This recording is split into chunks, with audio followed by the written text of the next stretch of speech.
You're listening to the Back Home Network, presented by Home Field Apparel. What physical basketball is versus you physical fouling. You watched it on YouTube. Anyway. I saw the game. I watched the game.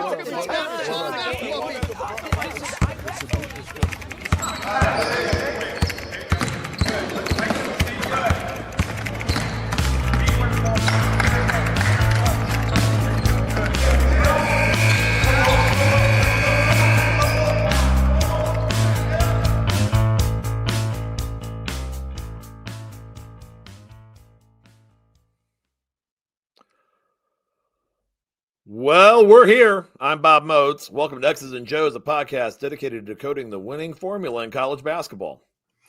And I'm Mike Wiemuth. Welcome you to episode 44, the Ohio River Rivalries. The saga recontinues, recorded and live streaming to you on the afternoon of Friday, December 5th, 2025.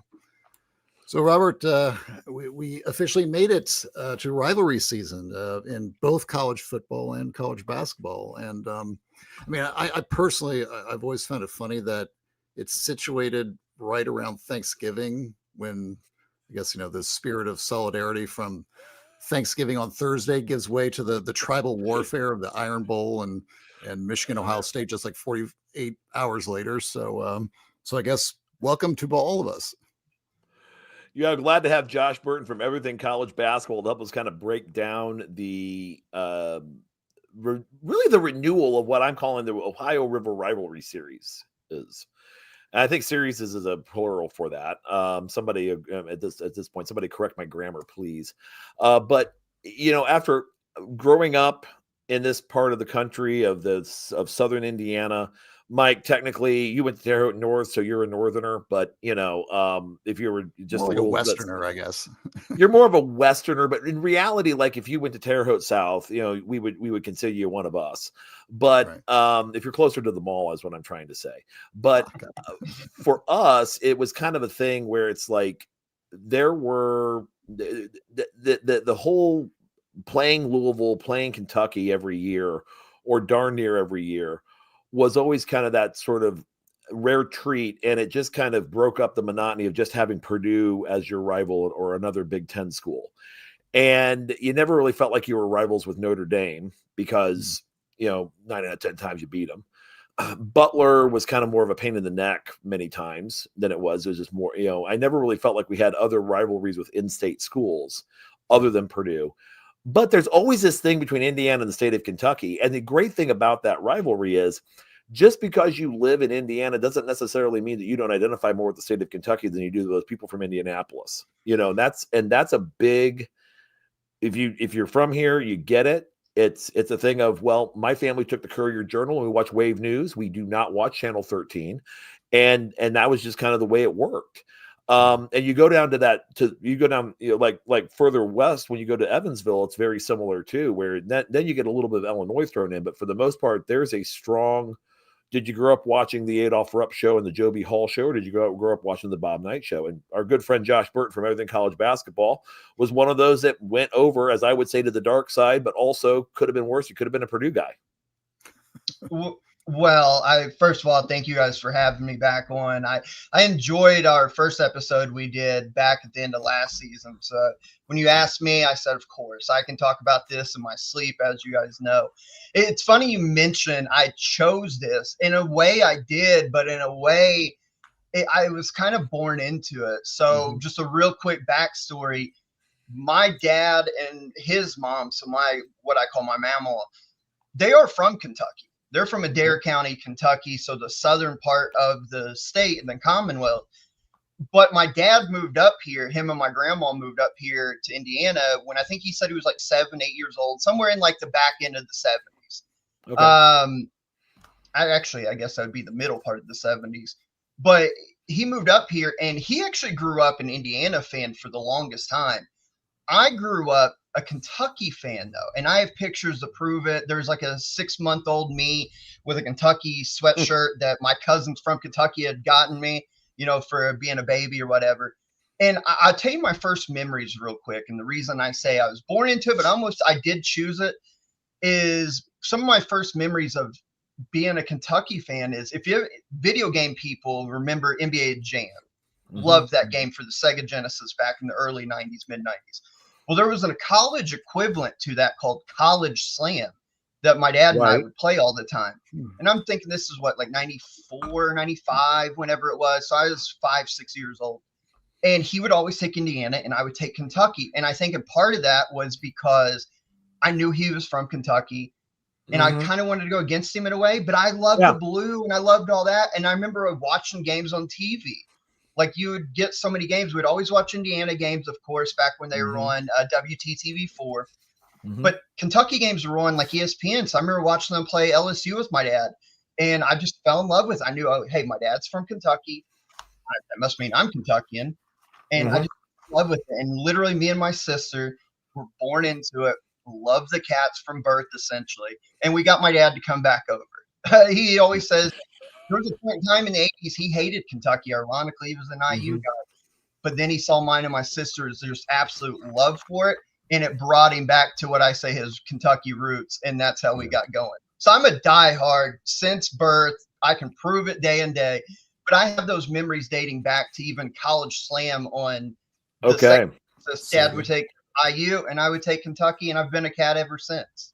Which is funny because you're doing the College Slam, and as IU fans, we'll tell you that, man, your father really picked an uphill struggle picking IU in those years. I mean, they had Brian Evans and all, and it's funny because when I first started playing basketball in the early to mid 90s, people used to tell me all the time at like the Boys and Girls Club, they're like, you're a right-handed version of Brian Evans. Like you look like him back in the day. You know, he had the flat top or whatever, and like your shot looks like him. So I was always getting compared to IU people, but little they know I was a Cat though, living amongst them. Yeah. What was the first? I see a comment. I'm sorry. I see a comment that says here from Newtonian, Adair County equals Columbia, Kentucky equals Lindsey Wilson. My dad said he grew up down the hill from Lindsey Wilson, so that comment just popped me right there. Wow. Okay. Small world. and speaking of small world, Brian Evans, his dad was my childhood golf instructor. I was like 8 or 9 years old. So yeah. Well, it's funny. Josh mentioned coaching at Edinburgh years ago, a few years back, and they played Rockville. And my dad was actually band director at Rockville for a year. And was band director at at Edinburgh in the mid 70s for a year. Oh wow! So when you brought that up, I'm going, okay. It's weird the coincidences we in the state of Indiana. We're basically Mayberry with interstates, as we say often on the show. So anyway, so how did Peyton then pick Louisville? Was he just trying to like be difficult, or just woke up one day and said, I really like Denny Crum, or at that point? I wish he felt better. I know he was supposed to be on here with us today. Yeah. But it's in part, he wanted to be different, right? Because his sister and I are such huge Kentucky fans. So he's 10 years younger than I am. So I think he just wanted to be different. Okay. And he's told the story too. Once he started seeing guys like Edgar Sosa, he saw Patino, he saw the Cardinal, just things like that, he really tucked to him. So it really is funny, this weird world we live in which we're all from Central Indiana. At least I know we are, Bob, and then Peyton as well. We're all from Central Indiana.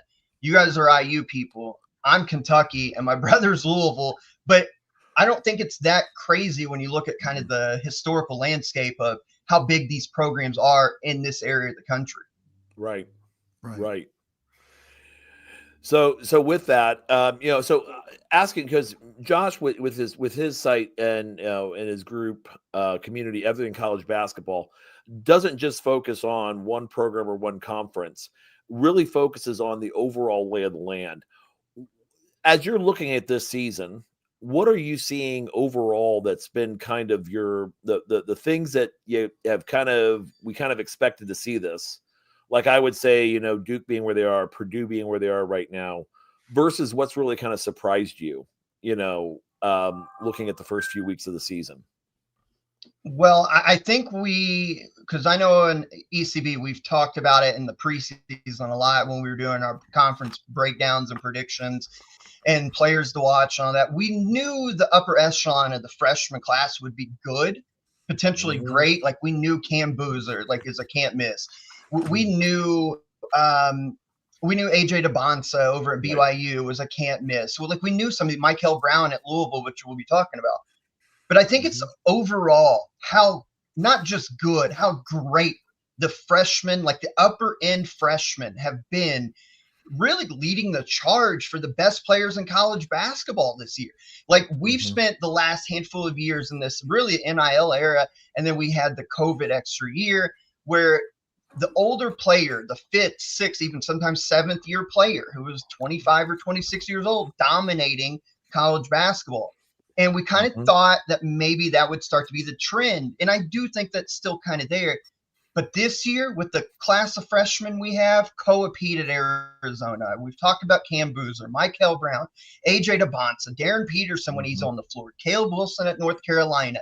We could go on and on and on with the endless amount of top-tier freshmen. I think the freshman class dominating in the way that they've done has been the bigger surprise, not just the top 2 or 3, but you could legitimately make a list of 10, 11, 12 or more freshmen that have just been sensational. Right. Yeah, and it kind of goes against, some of the things even, Bob and I have talked about in the past. It's just like one of those trends that, we were following the last 10 years. Like, well, can't rely too heavily on freshmen because, for the most part, they're just, they're one and dones and they're not making the heavy contributions on the national championship teams. But you're right. Now you're seeing, it seems like the last few years, there's just been a little uptick in terms of the productivity of some of these guys. And for some of them, it's just like not an uptick. It's just like a massive jump in terms of some of these Cooper Flag type kids coming out. It's like, man, if you don't have access to some of those kids, you might be in trouble if you really want to go to the Final Four or try to hang a banner.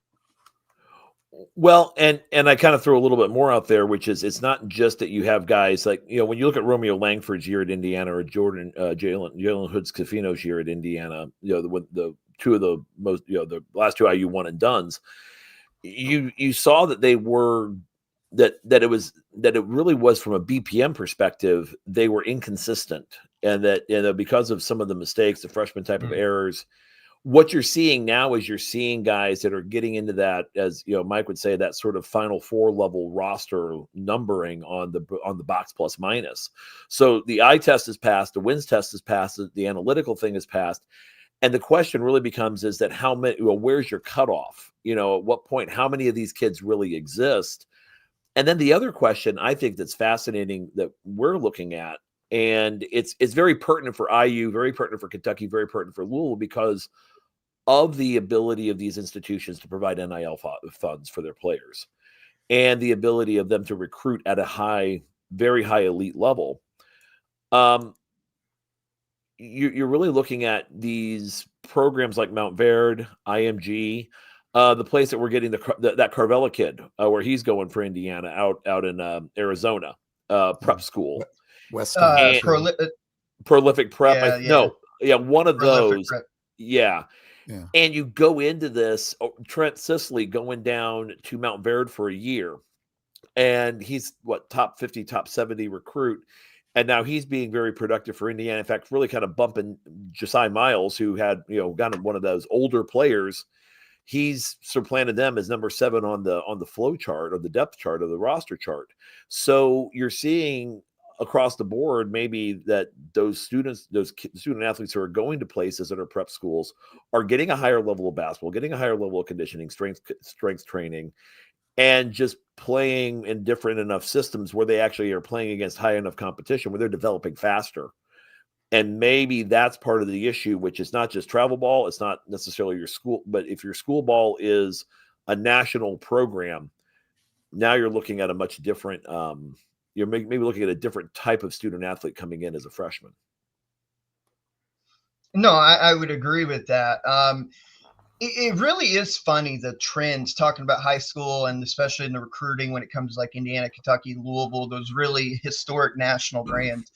it wasn't that long ago when we thought like the Oak Hills of the world, which is still kind of that prep school, the non-traditional public schooling kind of thing, when they were the top high school team in the nation, when you look at the high school top 25s. And to where we've came to from Oak Hills of the world, the schools out in New Jersey where Hurley Sr. coached at for a long time, to now where it's like these are just basketball factories. Like you wonder if they ever actually do schooling, because it's either basketball or football. There are stories factories. about that. And so it's crazy kind of to the level where high school top end talent are coming from now. I don't think the public school route will ever die, consider as far as like top end talent, but it does make you wonder though, like if you're a really good player, why would you stay, especially if you've already, let's say, won a state title as like a freshman, sophomore, and you have these dreams of playing at a big school and then going off to the NBA. It's kind of like, yeah, you could stay in your hometown and keep doing this, or I'd go down to Florida for a couple of years and play at Montverde. Right. And especially with the money that's being offered on NIL by top level programs, the economics don't necessarily make sense for you to stay in your hometown and beat up on Seymour, for lack of a better term. No offense to my good friends down in Jackson County, and or other 3A, 4A programs in your conference where if you're Trace Jackson Davis, you're getting beat up by a 6'4" center. You might as well go up against guys who are better at this game and go into more difficult systems. So anyway, that being said, we're going to kind of go on. Want to quickly mention our title sponsor, Home Field Apparel. Guys, we all know Christmas is coming. It's we are 19 days away from Christmas Eve, and most parents are hiding their elves on a shelf right now and looking at what else is available. And for last minute gift ideas going into Home Field, especially with where college sports are, and especially if you're Indiana fans, looking at potential playoff shirts, but also the great line about Big Ten title game shirts and all the new options that are available through Home Field. And Mike, as we both know, and I know Josh probably knows this too, Home Field just doesn't have stuff for Indiana. They have an extensive line of colleges and universities. Oh yeah, absolutely. It's the widest selection. And you think about it, and it's true. Anyway, we've talked to other fans about this as well. Home Field truly is probably the best landing spot for those unique apparel situations that sports fans will confront, especially around the holidays. Like, say, for instance, you have a sibling who cheers for a rival school, and you want to make one of those bets where the loser in the rivalry game is forced to wear the other team's apparel in some public display of humiliation. Rest assured, Home Field has the widest selection of vintage apparel options to rub salt in the wounds of your friends and loved ones during this holiday season. So be sure to check out all the great vintage gear that's available to you at homefieldapparel.com. And also check out the new location on Kirkwood down in Bloomington at the Trax Record location. So when we come back, the three of us are going to get into why we should value these matchups as fans. When the final buzzer sounds in Bloomington, the conversation starts here. The assembly call is IU basketball. Live post-game shows, smart midweek breakdowns, and no empty hot takes. Jared Morris, Coach Brian Tonsoni, Andy Bottoms, and Ryan Phillips dissect lineups, sets, and recruiting so you know what really happened and what it means for the Big Ten season, March, and beyond. Join the live chat on YouTube, then catch the podcast on Spotify and Apple. Just search Assembly Call and be part of Hoosier Nation's most trusted post-game tradition.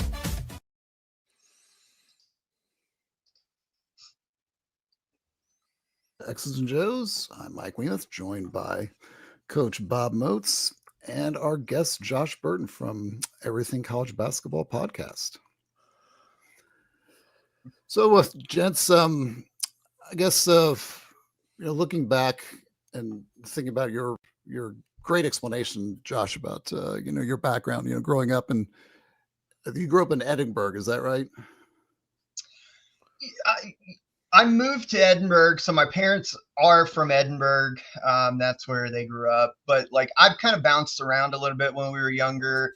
We were in Columbus, Franklin, and then Edinburgh from 7th grade on. So yeah, that's probably the most accurate, I guess. Yeah, Edinburgh. Okay.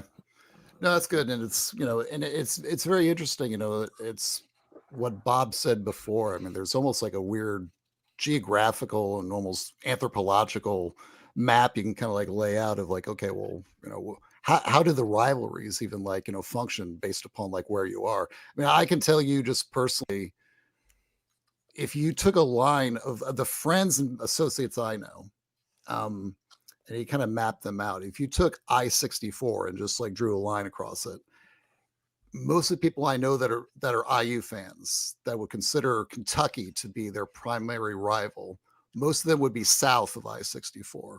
The moment you go north of I-64, then it flips and it becomes mostly like majority Purdue. And if you get like far enough north, up in well north of the Indianapolis suburbs, a lot of people are like, well, Kentucky, they're not even like a big rivalry of ours. Like, why are we focused on them? It's all about Purdue. So yeah, I think it's interesting as we kind of talk about this, just thinking about how it's possible that there is like so much overlap that you have friends and families that are just oftentimes split in terms of who they're cheering for, and sometimes even who they marry into, the families that they get involved in. I mean, there's a funny joke in like Terre Haute, at least I noticed, that if you're like an IU fan and let's say you get married and have kids, it's almost a guarantee that if you like graduate from IU and you're from Terre Haute, your kids will absolutely go to Purdue. And on the flip side, if you went to Purdue and you gave to the John Purdue Club, you're practically guaranteeing that your child will be going to IU Bloomington. It's a way to keep us all honest, I guess, but I have I don't know if it's a theory as much as it is just from personal experience. Because I get asked all the time. I'm not really asked, but I mean, I can tell you for the last 25, 30 years, even dating back to when being in grade school, when, IU fans in this area, obviously have plenty, when they would kind of give me grief about being a Kentucky fan, they're like, you live in the state of Indiana. How do you not? And it always drove me crazy. First of all, you don't have to cheer for the place that you're from. But second of all, I think there's so many Kentucky fans. And if you're not from the state, like if you're one of these IU fans watching this, that maybe you're just a fan of Bob Knight or whatever the case may be, however you became an Indiana fan, but you don't live in the state and you wonder, how is there so many Kentucky fans in this area?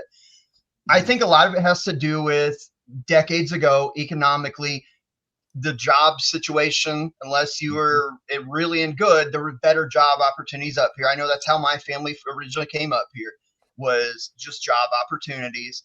And then you start settling in, and basically Kentucky starts moving north, a lot of people, and they bring the cats with them, and then that spreads out to generations. And that's how we have, because for people who don't know, and I think you guys can at least attest to this, Bob, I'm sure you can, especially in the area we're at, there is a ton of Kentucky fans. A Big Blue Nation is well represented, not just in like this area in which we are, but I'm telling you, in the state of Indiana, there's just about everywhere I go, you will see Kentucky people. And it could be as simple as like me, where you grew up with them. It's kind of born in your DNA. Or some, maybe just like the Kentucky in the 90s when I was growing up was the cool team with Pitino. We were running and gunning, and we were putting people in the NBA. We're winning titles. Or it could be the John Wall and all the cool players. But there is a lot of Big Blue Nation up here that I think catches people off guard that maybe just aren't aware. And I think you're right about that, Josh, because it was the cool factor of Kentucky basketball in the 90s compared to Indiana basketball in the 90s. And I'm not, it was a different feel. And, we'll talk a little bit more about kind of the matchups in the dome and stuff, but where it was just electric to be there at that time. And Kentucky, and Newtonian just put out here, IU was getting stale. IU was shooting threes, playing 90, playing. Yep. and playing the game in a style that was exciting to watch, fun to watch. And so if you're a kid, especially if you're playing basketball, especially if you played AAU basketball, and you're just going, man, this is how basketball is supposed to be played versus 20 years of motion offense. I mean, again, I can understand that perspective. I can see where people are in that sort of area, and especially when UK won, national, basically national title, national runner-up, and national title again. 94 feet. Yes, thank you. Yeah, that it was a much different feel than what we were getting in Bloomington. And I would agree with that, Pitino also flipped a lot of Southern Indiana people to fans for Kentucky. And you add on to that as time went on that Kentucky, guys like Kyle Macy went down from the northern part of the state to Kentucky and became a legend, at winning a national title in the 70s. Others over the years, coming in from, going from Indiana into playing at UK. There's not a whole lot of Kentucky high school players that come up to Indiana to play. But UK and in particular Pitino was able to poach some kids. Definitely Denny Crum got some Indiana talent to play for him. And that's another thing. Louisville is part of this because, Louisville is another interesting part of the dynamic because now you almost have a three-headed monster of there. I think there are probably some Kentucky and Louisville fans that look at IU and are like, they're not as bad as the other guy. And maybe a lot of our frustration, or I would call it like fan ire, goes more IU towards Kentucky than it does the other way around, would be my understanding. Yeah. Although if you're a Southern Indiana Kentucky fan, you're like, no, can't stand the Hoosiers. They make me crazy. And they also have enjoyed thoroughly the last 30 years. And that was the thing. Robert Schwartz hits the nail on the head. First job was at Arvin and Greenwood, know that place. And they basically were back home into Kentucky on Fridays. They'll get a one bedroom, live in their truck. Some had one bedroom, some room together. The other thing you have to realize about Louisville, jump to Louisville is Cummins Engine Company recruited a lot of engineering talent from the University of Louisville and would bring them to Columbus to live and to work. So we have a strong Louisville contingent in the city of Columbus and in this area, because if they bought land and they were in the northern part of the area, they sent their kids to Edinburgh High School. They may be going to Brown County or other places. Or if you're a fan of Danny Brown out of Jennings County, you have some people who are tried and true Denny Crum and Louisville fans because of Danny Brown and company going down and playing down there in the late 70s, early 80s. So, and he was a longtime varsity girls basketball coach at Columbus East. So there is this sort of weird connectivity that's down here. Not weird. It's not weird at all. Really, it makes a lot of sense that that there are these pockets, and really kind of fuels a rivalry that kind of gets us all fired up in this part of the state, because like finally we're back at it after all these years. And I want to ask you, because you guys are a little bit older than I am, the way I always kind of thought of it, especially growing up, and then once I really got into the weeds of, covering college basketball and talking to various people, being at all these stadiums and stuff, I always looked at it, for one, it was always the best because you're talking about three historic programs in close proximity. And honestly, Peyton and I will tell you this, I wish he was on here, but this area, when you could throw in Purdue as well, throw in Cincinnati just a little bit to our east here, southeast from where we're at, this is the heart of basketball. Like when you covered, say, Indiana, Kentucky, and then again throw in Cincinnati, they do have a good history. This is the heart of basketball. I don't care what the Northeast says. I don't care what the West Coast says. I don't care what any place else says. The North Carolina, and do not get me started on that. Peyton and I will argue to the death that Kentucky-Louisville is the best rivalry, for the most heated rivalry. But this is the heartland of basketball. This is where it means most to the fans. Indiana fans, Kentucky fans, Louisville fans live and die with their programs. And that's the way it's always been. It's the way it's always going to be. And you throw in the fact that all three, historically, like I mentioned, but usually when we were playing, all three of us were top 10, top 15, always ranked. So it always held extra weight. And we only played each other one time. Right. It's not like, again, Duke, Carolina, 2 times guaranteed, maybe 3. And then the first time ever a few years ago, they met up in the Final Four. Yep. We play once. And if you win or lose, you get bragging rights or you're really upset by it for a whole year until you get the chance to do it again. And it made it special. And I always looked at it as Indiana fans with Bob Knight saw Kentucky as evil because we bent the rules and did whatever we had to do. Louisville fans hate Kentucky because let's face it, we consider them little brother. And Indiana and Louisville dislike each other because of the close proximity, the competitiveness, especially when Crum and Knight. And I don't think they probably both hate Kentucky more than they hate each other, to your point. But there was a competitive rivalry where I feel like, again, correct me, Indiana looked down upon Louisville as maybe, being a little shady too. And Louisville looked at Indiana and like, who are you to tell us what to do? So I think it creates this great, not a triangle because it's almost like a line, but this just heartland of basketball. It's just beautiful the way I grew up with it. Yeah. Well, I would also I think to sort of buttress your argument about this being, I guess, stealing from the SEC, saying, basketball wise, it just means more to us than everyone else. Think about the games themselves back in, let's say, the late 80s and early 90s. Think about the actual venues and what that sort of environment looked like.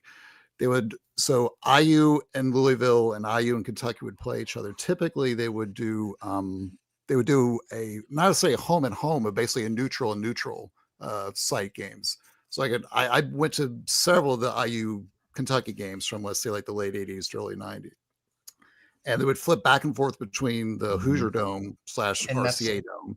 And that's the way I remember it. And I will argue with people on that. Exactly. And Freedom Hall. So just go back and forth between those two venues. And the coolest thing about it was, and you can't find this in college basketball anywhere else. And the only other place you can find in college football is the Red River rivalry game between Oklahoma and Texas every year, where literally they will split the tickets 50-50, where there's a 50-yard line, so to say, where everything going this way is blue and white and everything going this way is cream and crimson. And so just the visuals of going to those games were just absolutely awesome. And just the pageantry to it. I mean, usually people associate pageantry with college football because, they have the bands, everything's outside, they have the mascots and all that. But I can tell you, going to an IU Kentucky game in the early 90s, I mean, when IU would be doing their William Tell flags timeout and Kentucky would be doing the Thus Sprech Zarathustra, pyramid with the cheerleaders and all that. I mean, when they would do those things, I was like, man, this feels like a college football environment. It's just not you think you should be outside when you go to that kind of setting. And especially in the dome. Well, that's what I wanted to touch. Go ahead. Sorry, Bob. Sorry. Just going to say, especially in the dome, which was built primarily as a football venue. When that place, that game, it got loud. Oh, yeah. See, and you can see I'm getting fired up because I love this stuff, man. And so it brought up the memories of when the series ended. I'm sure maybe mention it because of the dispute, Cal not wanting to go back to Bloomington and IU fans saying, oh, he's scared that this game should always be home and home. And I'm like, no, you guys are too young to clearly remember it because I grew up in the 90s and up until the early 2000s when they stopped and then switched to Rupp and Assembly Hall. These games were incredible. Like you mentioned, 50-50, half blue, half crimson and cream, or cream and crimson, I'm sorry.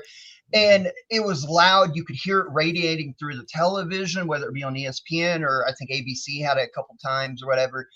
And the games were always usually top 15 matchups. And man, I just love it so much. Indy one year, Louisville and Freedom Hall the next. And it was just raucous. And you're putting two rabid fan bases together to duel it out. That's why when we met up again in 2012 on our way, Kentucky's way to a national title, we met up in Atlanta and it had similar feel.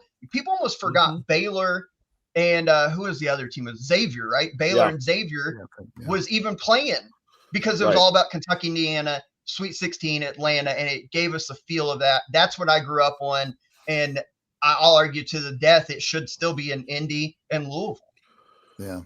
The great thing about there's so many stories we could kind of go through about, the series, but I remember specifically this funny sort of memory of Bob Knight's participation. So if you remember, if you ever went to the games that were at the Dome, the locker room access to the Dome was kind of clunky, and how how the stands were kind of set up. I mean, you had to basically enter the Dome area of the field behind the temporary grandstand and run like 20 yards onto the basketball court. So you're basically like, you're on the 50-yard line, but the basketball court is like in the end zone practically. And so, and I remember like the way it was set up is that only one corner of the stadium could actually see like the players and the coaches like coming onto the court with this setup. And so I remember like this one time it was, again, huge matchup. IU Kentucky. I think it was like 94 maybe when IU upset Kentucky when they were number one. So you had this really surreal scene where like IU. So Bobby Knight makes his usual like late appearance because he always like waited to the very end to come out. So he's starting to come in. Only the IU fans in that corner of the stadium start clapping.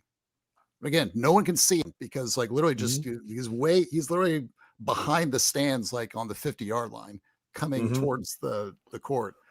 IU fans start cheering. Then all the rest of the IU fans in the stadium start cheering. But then Kentucky fans realize, oh, wait a minute, Knight must be coming. And so they start booing as loud as nobody even sees anybody. The whole stadium is going absolutely nuts, either cheering or booing.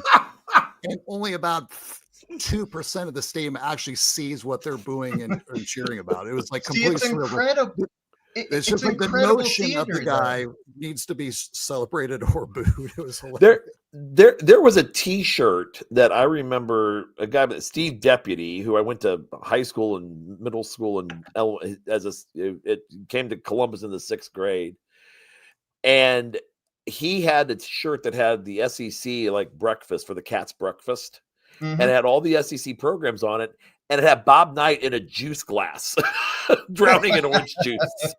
I remember the shirt going, that's actually really funny. Like the 12-year-old in you goes, that's really kind of cool, And as an IU fan, we just had stupid bumper stickers, that said, Boilermakers are funny or ugly and their mothers dressed them funny. Or, you want to get a Purdue grad off your front porch, pay for the pizza. We had those types of jokes, but nothing that had that sort of creativity at the time that was similar in that sort of approach, I would think. Tony brought up go ahead, Bob. Great point about, it is being used for flea for flea markets now, Robert. But talking about the Mike Davis incident in 2002, and that right after IU had went to the national title the year before, I was there for that one. I remember you being there for that one because I think I saw you later that evening. I think you dropped by the house. Yeah. But I remember that, and that was kind of a moment where you realized that Mike Davis's chip stack, when we talk about chip stacks with coaches, that was a weird one where it was almost like he had an all in, like the opponents all went all in, and he had a massive chip stack, and he liquidated about 35% of it right there with that one bad minute of his life. Everyone knows that you can spend a lifetime creating a reputation for yourself and blow it in 5. Mike Davis did it at that moment. And just because of his deep-seated hatred of Kentucky, because of him being an Alabama guy. Yeah. Josh, did you ever go to any of the IU Kentucky games live? Or like back in those days, at least? We never did. Just never had the money to go, and I always wish we could have. We're talking going down memory lane. I was trying to think of one of the first games I really remember, because I remember, like I said, my dad would always watch. So I remember remember the games from like 92, 93, 94. But it was the 95 game. It was the first one I really remember vividly. So I was 6 years old at the time. That was my all-time favorite Kentucky team. 95, 96, Untouchables. My all-time 2 favorite Cats still to this day. Antoine Walker, Ron Mercer, still my 2 favorite Cats. And they played up in Indy, and I remember watching that. And Indiana, think that's when they had Andre Patterson. I think maybe Ed Bryant was still like a senior at the time. Yeah, his last year. Yeah. And I just remember thinking, Kentucky's going to blow them out. I was like a 6-year-old, right? And Indiana kept it close. And I remember like my dad being kind of like, oh my God, they may do it. And me being like, we can't lose. Like, we can't lose. They ended up winning. I think Kentucky, I looked it up. It was like 89, 82. My guy Antoine went for 24. But no, I always wish like games like that, especially close by in Indy, I wish we could have went, but just never got the chance to. Yeah. So, yeah, I remember like, talk about like the dome. I remember vividly some of the fun, like going down to Freedom Hall. Actually, like, I think going to Freedom Hall was like a little bit more interesting just because it was going outside like your comfort zone as an Indiana boy. So, and I think that the only times I ever really went down to Louisville would be for those games every 2 years. Or if, we played Louisville like on the off years. But I remember like Freedom Hall, the two things I remember about Freedom Hall, like back in the olden days, they had this dank, foggy, designated smoking room on the main concourse. Of course. So during halftime, all of the Winston and Lucky Strike smokers were like, they had to huddle together in this little room that looked like the glass enclosure for the koala bears at the Louisville Zoo, and they're just like, and just seeing like poking in there, saying like, oh my God, like how are they surviving in there? Of course, you remember like the Brown and Williamson Tobacco Company headquarters is like, just 5-mile jaunt down the road. So you think like, okay, I see why this arena has it and no one else does. And I will say, oh, go ahead. Sorry. Go ahead. No, I'm sorry. It was like cutting out on my end for a second, so I wasn't for sure if you're done. So I apologize. Go ahead and finish. No, that's okay. And the second thing I remember is that, and I don't know if you ever got to experience this, Josh, in any capacity, but the parking lot at Freedom Hall, it felt like it was some kind of like social experiment being conducted by the Louisville Athletic Department, just how much they could piss off Kentucky and IU fans in terms of trapping them in a traffic jam after the game was over. I mean, it was an absolute nightmare getting out of that place because it felt like there was only one actual exit that was open to get out of the stadium once the game was over. So I was going to say, it's funny you bring that up. The last few years, I've had the pleasure of going actually to Freedom Hall because Bellarmine plays their home games there. They were. I think they're back in the building now. Okay. And I know Scotty Davenport just retired. His son took over for this season. Scotty's I don't know if you guys know Scotty. Like, he's tremendous. But we would go cover Bellarmine games the last few years. Seen him play Liberty one year, seen him play Lipscomb, got to talk to the coaches, part of credentialed media. But the games in Freedom Hall, and just even with this age, and Louisville doesn't play there no more, walking in, you can feel the history of that building. And I've seen Kentucky down there before when they would play a game down there. But Freedom Hall, you can feel it. But you made me laugh thinking about getting in because it's right there. It's not like next to Churchill Downs, but they've got something connected to it, or like Kentucky Kingdom. I forget what it is. Yep. It's something Kentucky there. Kingdom. It's like you go through like the paid parking attendant thing or whatever that is, like the toll. Yeah. And then it's like this wide open parking. And then you try to find, like for me, you got to find media parking. You're like, I have no idea where the hell we're supposed to go. So we end up walking around the building trying to find like a back lot where they have our badges and stuff. So Freedom Hall is awesome even to this day because of the history. But man, you popped me thinking of that about the crazy parking lot experiences. Yeah. But I will say, Freedom Hall's fun because we were just down there doing a pumpkin thing with with Bennett. They have a jack-o'-lantern walk, and met up with the in-laws who were staying at a hotel close to that. Just mess because you have Kentucky Kingdom, you have the airport, which is right there.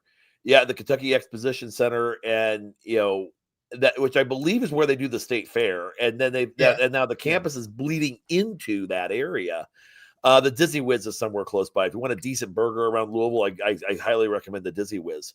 So the great thing about that is it is chaos, but it's right there, right next to 65, and you think this is got to be the easiest place to get in and out of, but it isn't. The big thing about Freedom Hall, where you talk about the history, Josh, is that was the only place I've ever seen that had the ABA 3-point line on it.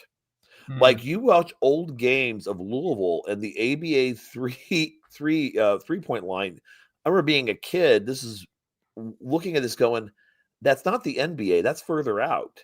And as I got older, I realized the Kentucky Colonels played there, and they somehow, for whatever reason, had an etching or the floor. They didn't buff out. They weren't able to buff out the old outline. It was a very faint, shadowy outline of a 25-foot 3-point line. And that was the ABA line from back in the late 60s, 70s. So it's really it's really just a thing with the with this whole the history that's steeped in here, and even going in kind of the modern day where we are now, where I mean, I think IU fans can all agree that one big reason why Darren DeVries is sitting in the job he's in, basically the last real the first of the final dominoes to fall was Louisville about a year ago down in Atlantis, as well as the first domino to fall with the coaching hire was Darren DeVries was down in Atlantis playing with his West Virginia team. And knowing full well that the decision, we'll talk about the decisions after the break. But I would think at this point that a lot of this is, because you have these types of rivalries and you start noticing, just even from a standpoint of recruiting, fan base support, civic pride, when you go out and get boat raced, much like Mike and I, one of the genesis point of this show was a conversation we had in 1996. He came back from an IU Kentucky game, and I'm saying it was effort and focus were the two problems IU had. And Mike said, "Not so fast, my friend." What was really, yeah. I mean, you're really trying to take a look at what Kentucky has, look at Tony Delk, and look at Neil Reed, and you tell me why this is happening.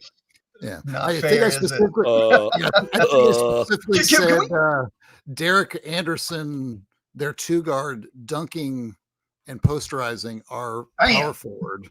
Yeah, who just had like an all-American NIT. Yeah. Well, Derek Anderson was an athletic freak. I still swear by it. If he is fully healthy in 97, we go 3-peat from 96 to 98. Can we talk real quick? I'm sure you guys got to get to the next segment. No. I think what makes this fun too between Indiana, Kentucky, Louisville is we all have this incredible sense of pride amongst our teams, our universities, because we have great tradition and history. But also we have elite, and it's so fun a lot of times. Elite, I'm not going to swear on your guys' show like I would on mine, but we have elite crap talk. Oh, can I? Yeah, you can. Okay. We have elite shit talking amongst all three of us, where you're talking about athletes and stuff. Like, I could look at Indiana people. Not only do we beat you, be like, you see what a real team looks like? And then when you beat us and rush the floor, you'd be like, how do you like that? You just lost an unranked team. And we can all talk shit to Louisville, which is fine. That's why I wish Peyton was on here. But it's fun because we're good. We're historic. We've got banners. We've got titles. We've got historic coaches. We're close in proximity. And so the shit talk is amazing between all three of us. Yeah. No, it's true. And it's like you have to win a certain amount to be worth having shit talk take place, either in incoming and outgoing. And I think, because I mean, you talk to people like down the South about the kind of conversations they have around football. It's like, if you're Alabama, you're going to get jawing with Georgia fans, but you're probably not going to have the same conversation with, let's say, Mississippi State fans, because you're just not going to have as much. There's just not as much at stake. And it's kind of like, it's kind of like clubbing a baby seal, isn't it? I mean, it's really just cruel and unusual punishment. It's like if we started doing it to, I don't know, University of Southern Indiana. Like, why would we actually root for the Purple Aces and USI? Well, you don't anymore, Josh, after what Walter did to you. But look, it happened, man. It happened. We get that. We're going to be having a bit of that conversation in the next segment about, hey, it happens. But I mean, it's one of those types of deals where, there are some programs even inside your own conference, like Northwestern. Okay, run your mouth a little bit. That's fine. Play your little game up there. Eventually, water finds its level. And whatever this anomaly is that you're going through will end, and you'll be back to that status of doormat in the conference. Or Penn State basketball in Mike's situation, where it's like, oh, well, we got you with Shrewsbury, and then Pat Kraft can't keep the guy. Basically just says, oh, we don't really want, no, we'll talk about it later, because Pat Kraft is doing Pat Kraft things. I'll leave it there. Speaking of the talk, I'm sure he's getting it from all sides now. Yeah, they screwed that up. You mentioned like a team like Northwestern. I gotta have your little talk, like whatever. Eventually, the water finds its level. I feel like that about Tennessee. They talk endless and copious amounts of shit, because I give it to them. They've been good for the last 15 some years, 20 years. Bruce Pearl did an amazing job. Then not so good with the filler in between that played at Purdue. I forgot. Lonzo Martin. Yeah, it's pretty bad. And then Rick Barnes has been incredible. But you listen to them talk, you would think they're in the same league and level as the three teams we're talking about today, and they're not, and they drive me insane. There's a funny promo video, Josh, and we may put it in show notes or put it up at some point. There is a great video of the 70s of Tennessee, and they have a warm-up video and talking about and they put on like a Globetrotter show for their warm-ups, and they have this narration talking about how the best basketball in the world is in Knoxville, and it's hilarious as they're doing like dribble tricks and layup tricks, and it's like, guys, this is really just unintentional comedy at its best.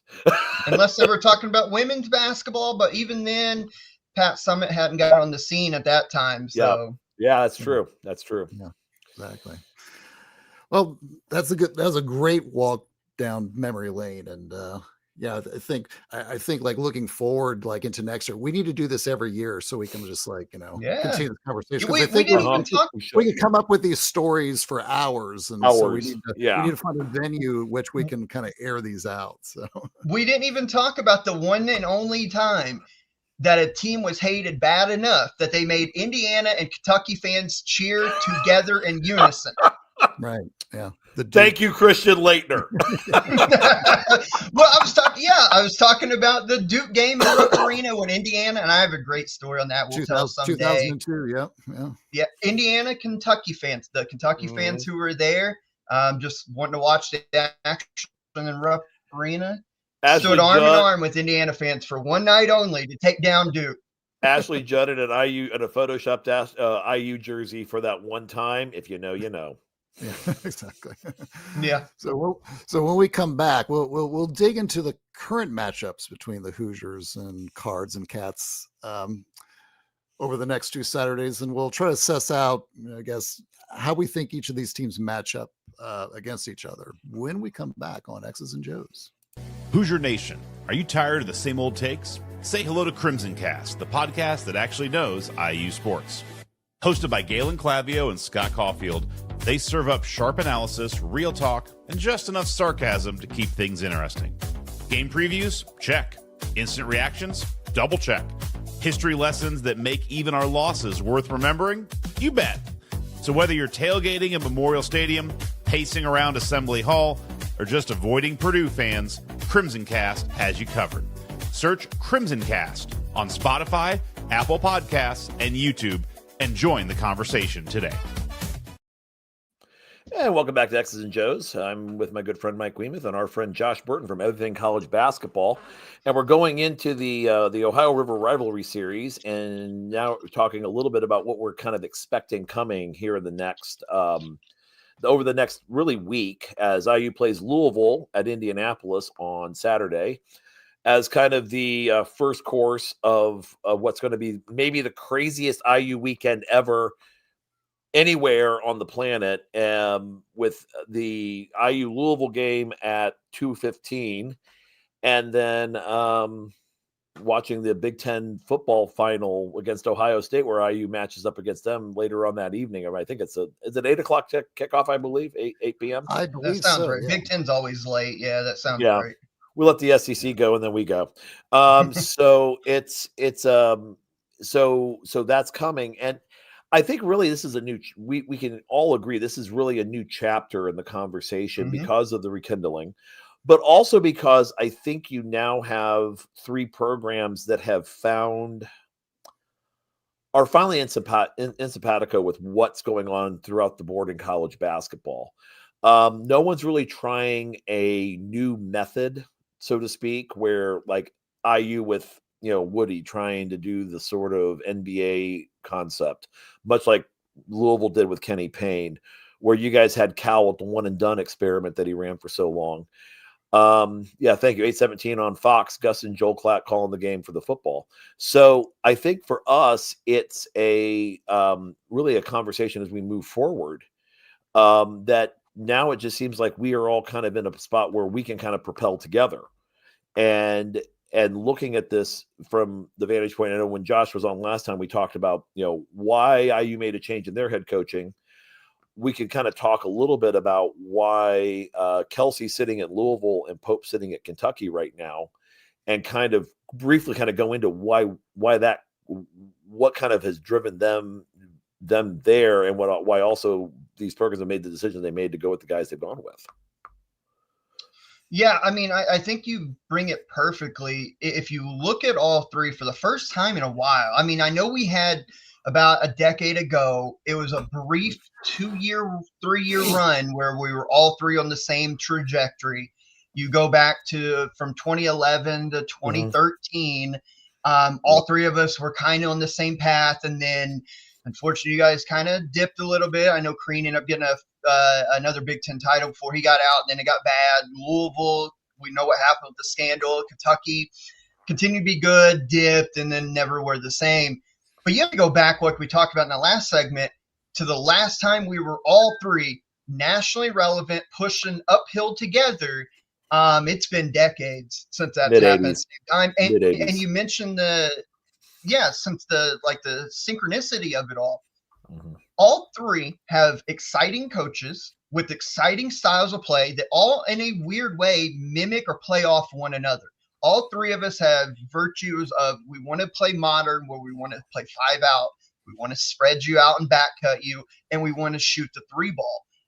When's the last time? Because what we talked about earlier, Knight with the motion offense, Denny Crum was more the NBA kind of style where you had tons of great athletes, and Kentucky was deep with athletes, and we shot the 3 ball back in the day with Pitino, switched under Tubby. We're a little bit more defensive minded.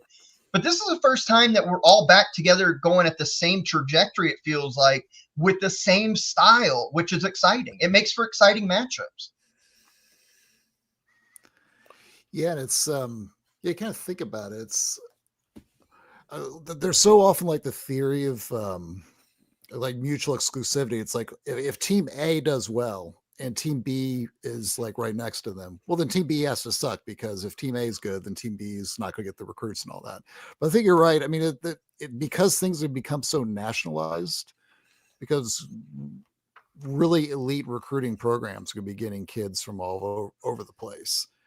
And especially when the kids themselves are just moving, many of the best ones are moving down to Florida to go to the basketball factories. Then the whole sense of like where kids are coming from is not quite the same as it used to be.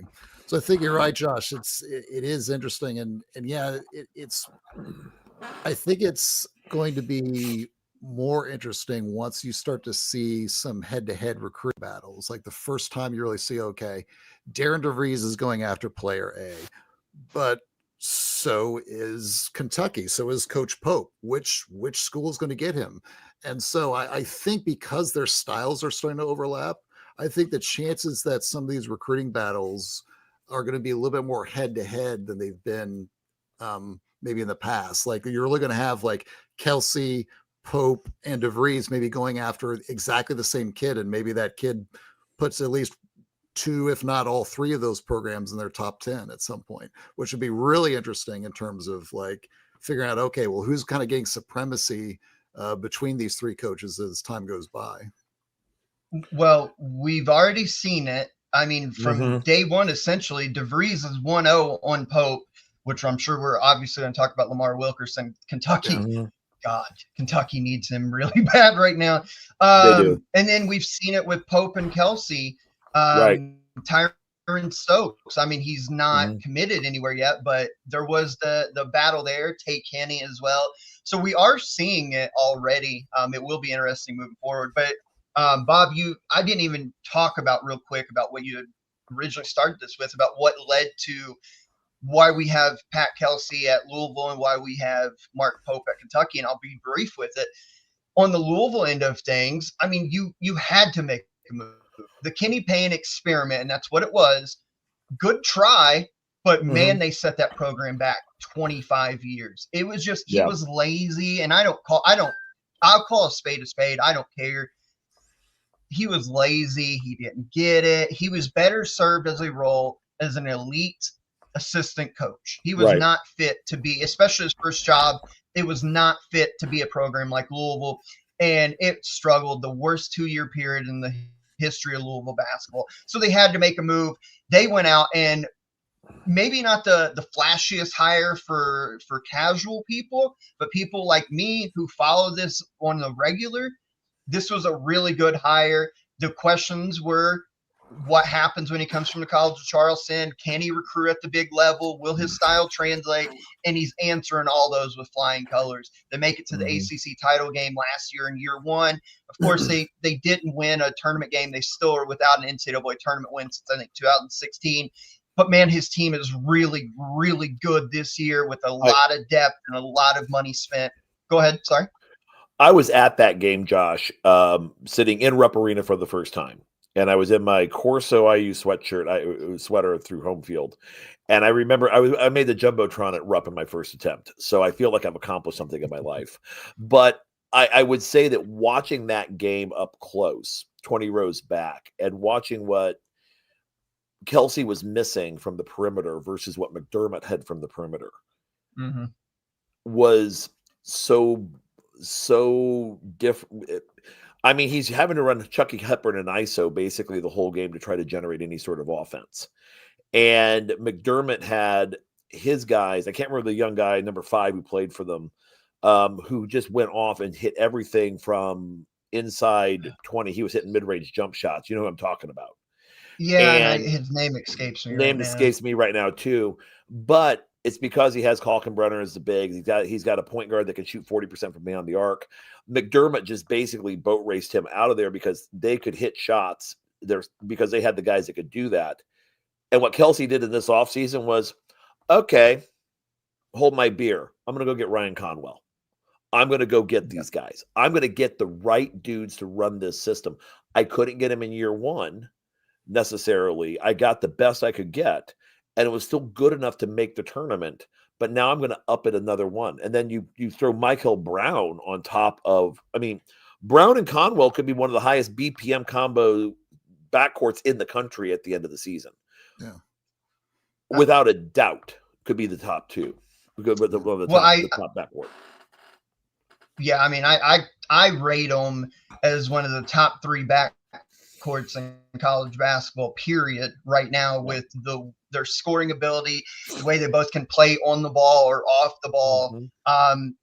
Yeah, Louisville, like Pat Kelsey's, and if you even go to last year, his offense is just so beautiful. And we'll talk about it with this Indiana matchup, things I'll have to watch out for tomorrow.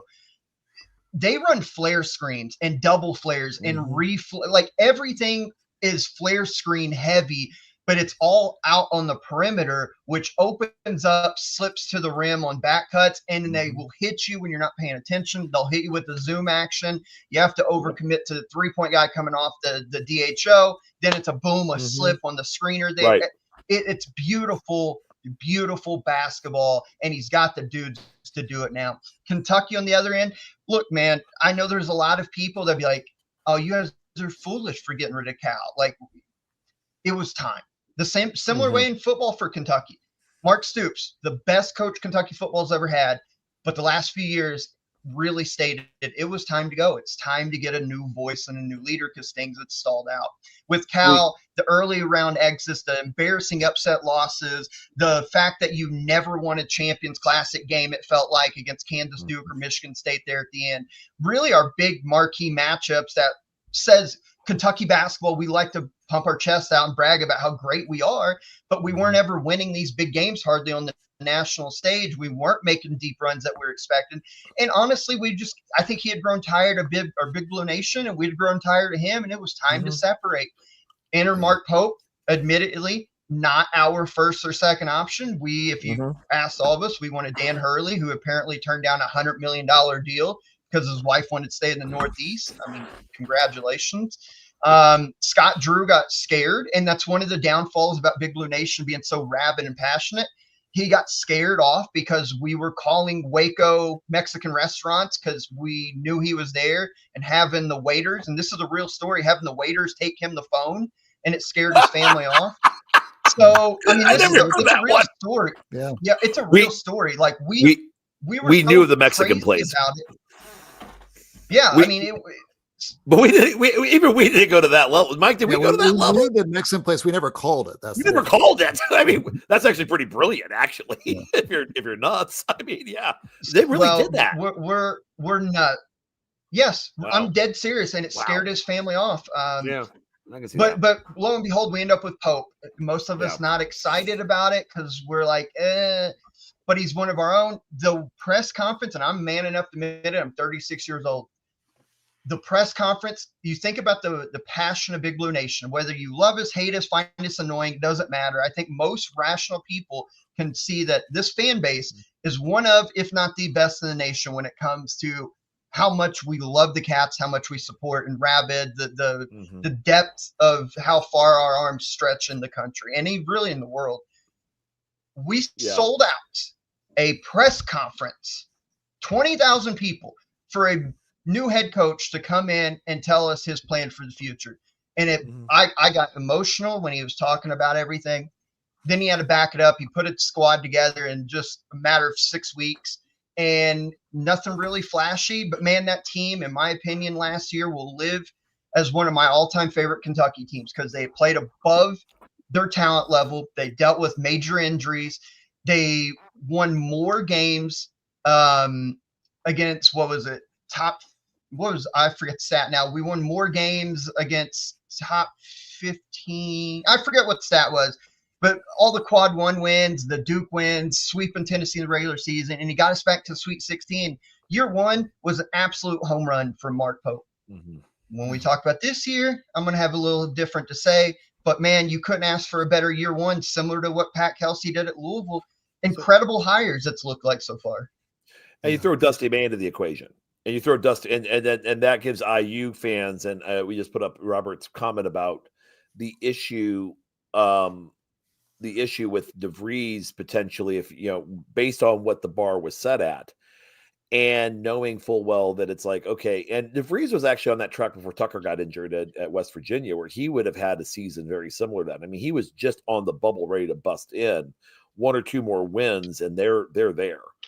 And I think the big thing is, and I'll let kind of Mike jump in because I know he wanted to jump in there a second ago, but it's systemically speaking. You got the guy that you kind of wanted, because he does play some of those innovative offensive constructs have come from Mark Pope in the last 5 years. He has really kind of, BYU doesn't become BYU without Mark Pope. I think that's the first part of the equation. And that's continuing now. And now with their large NIL war chest, they can get kids to go to Provo. And I don't know why, but they can go to Provo because it's really cold. I mean, that place is freezing. It makes this place look warm. But the cold wouldn't bother me. It would be lifestyle things for me. I understand completely. I like a good college bar. I mean, and I would tell you, UK has some really good. And I like. Yeah. I got you. Yeah. We're good. But no, but yeah, Mike, you were about to say, No. I was just dovetailing off of what we're kind of talking about, just this idea of the coaches had to go, and the interesting thing, and of course, on this show we've talked at length about coaching tenures because again, it's something I spent a lot of time like studying and analyzing, but you think about like the Kentucky and Louisville samples are almost like two examples on the opposite end of the spectrum in terms of like the coaches that left. Because one was, you could argue, one of the most successful coaches in college basketball the last, decade or so. And the other is possibly the worst coaching hire in major college basketball in the last 30 years. Like if I had to go back and like do an analysis of like the worst hire from the very beginning, I can't think of one at a program of Louisville stature that's, won national champs, a top 10 all-time kind of program that hired someone that failed that quickly and that spectacularly.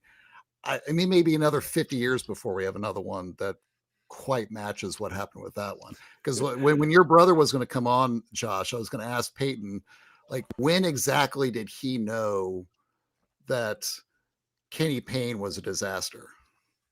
Because on my book, I would say it was the fastest I've ever seen a major college coach crash on the scene in terms of the predictive sort of like recruiting and roster construction indicators that I've ever seen.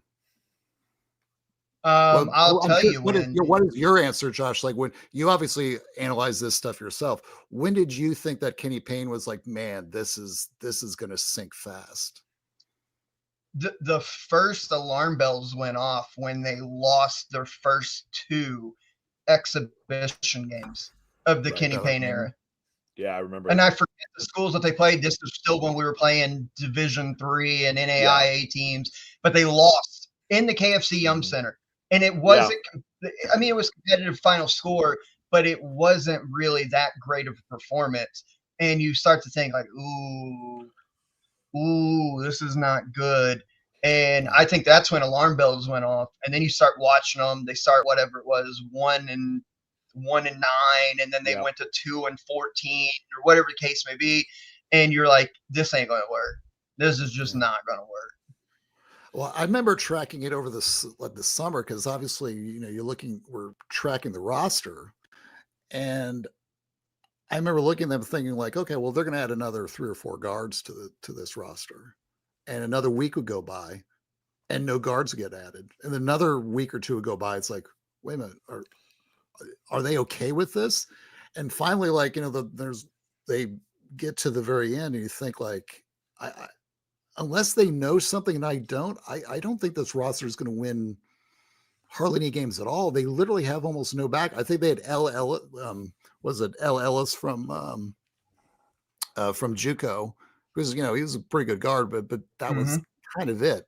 I think they had one freshman. They basically played, it was like a 4-forward offense, and it was definitely offensive to watch. Yeah. So, I mean, it was not good. Go ahead. Sorry, I think I'm lagging again on my end. You guys are fine. It's my end. It's like my responses are delayed. So sorry if I overlap what you guys are saying. No, you're okay. What's up, Josh? Yeah. Let me jump out real quick. So as we kind of look at the teams right now, Louisville in particular, offensively juggernaut, defensively decent, will we say, but their issues might just be the fact that if they run into a situation like they did against Cal where they can't outscore their opponent, like they have off shooting or the other team has enough defensive wrinkles to kind of be able to cover, at least enough of the, basically be able to, to be able to close out the flare actions and cover the backside, can keep Michael Brown contained is the other question there, which I think IU has a chance of doing. We'll talk about kind of UK because I watched that UK UL game again just in depth last night and was just kind of surprised by what I saw. You kind of watch it the first time and you're like, okay, this was an interesting game, and then you really look over the game inside the game and you go, oh, this was not good for UK by any stretch of the imagination. Scoreboard kind of lied on that one a little bit. They were boat raced almost out of the Yum Center, I would argue. But that whole thing with Louisville, strength-wise, obviously their shooting, obviously their ability to get to the basket. Would I be wrong to also say that much like Indiana, Their big play is not exactly what you would call top level. Yeah, so here's what I'd say about Louisville's interior play. And it's funny you mentioned stopping Michael Brown, which you think Indiana can at least contain him. I do think that, but the guy, to me, I think will be the biggest difference in this matchup tomorrow. And I just talked to a buddy and a coworker of mine about this yesterday when actually Peyton, we were all discussing this. Sananda Frew is going to be a nightmare, I think, for Indiana to keep off the glass. He doesn't score a ton as far as he's averaging 10 and 6 right now. So 10 points is good, double figures. But if you look how he gets his 10, putback dunks, offensive rebounds, putbacks, nothing's outside of 3 feet. It's not like he's facing up from 14 and Kevin Garnett and you. He's all a trash player as far as getting buckets trash-wise. He's a good player. He's not trash. But Sananda Frew is going to be a problem because he is such a relentless rebounder. He runs the floor well, and he is extremely strong, it seems like. He will be a problem. And I think if you can't contain him, Indiana is in a world of trouble because threes, long rebounds, he'll get tap backs. I think he's the one guy in the interior you have to watch out for. Not a scoring threat, but he does all the little things that help those guards really get going.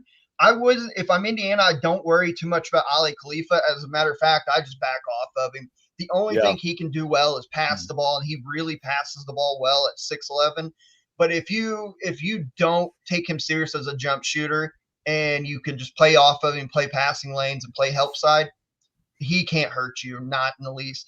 Kason Pryor, still kind of getting back into the rhythm after the injury from last year. Yeah, will be interesting to see what his minutes are. He's been playing, I think, 6 or 7 minutes. But when he gets going, I think he could add a lot to Louisville. The occasional three-point maker, a guy who can play above the rim, that long, rangy athlete with long arms.